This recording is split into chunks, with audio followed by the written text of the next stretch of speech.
Good morning students. बेटा हम पढ़ रहे हैं चैप्टर नंबर 7 पौधे एवं जंतुओं का संरक्षण, जिसमें आज हमारी हेडिंग है वो है विलुप्त प्रजातियाँ।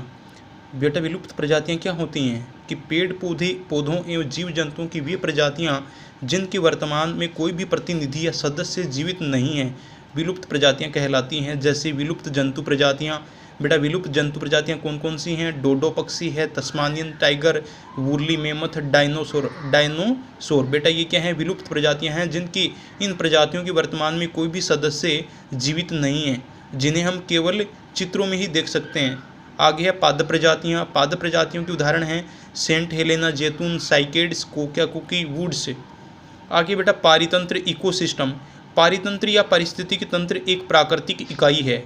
पारितंत्र या पारिस्थितिकी तंत्र क्या है? एक प्राकृतिक इकाई है जिसमें एक क्षेत्र विशेष के सभी जीवधारी अर्थात पौधे, जंतु एवं सूक्ष्म जीव शामिल हैं, जो कि अपने अजैव पर्यावरण के साथ अंतरक्रिया करके एक संपूर्ण जैविक इकाई बनाते हैं। नोट बेटा कि पारिस्थितिकी तंत्र है ये किससे मिलकर बना है? तो किसी क्षेत्र के सभी पौधे, प्राणी एवं सूक्ष्म जीव अजैव घटक जैसे जलवायु, भूमि, मिट्टी, नदी, डेल्टा इत्यादि संयुक्त रूप से किसी पारिस्थितिकी पारितंत्र का निर्माण करते हैं। कि पारितंत्र है बेटा ये जैव और अजैव घटकों से मिलकर बना होता है। आगे है रेड डाटा पुस्तक। वह पुस्तक जिसमें सभी संकटापन्न स्पीसीज का रिकॉर्ड रखा जाता है।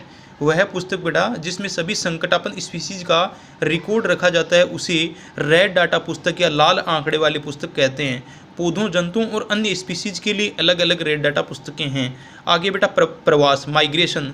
जीव जंतुओं का अपने मूल आवास को छोड़कर किसी दूसरे स्थान पर चले जाना प्रवास कहलाता है। बेटा जीव जंतुओं का अपने मूल आवास को छोड़कर किसी दूसरे स्थान पर चले जाना क्या कहलाता है?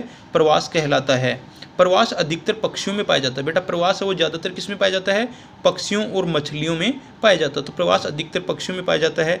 जलवायु में परिवर्तन के कारण प्रवासी पक्षी प्रत्येक वर्ष सुदूर क्षेत्रों से एक निश्चित समय पर उड़कर आते हैं।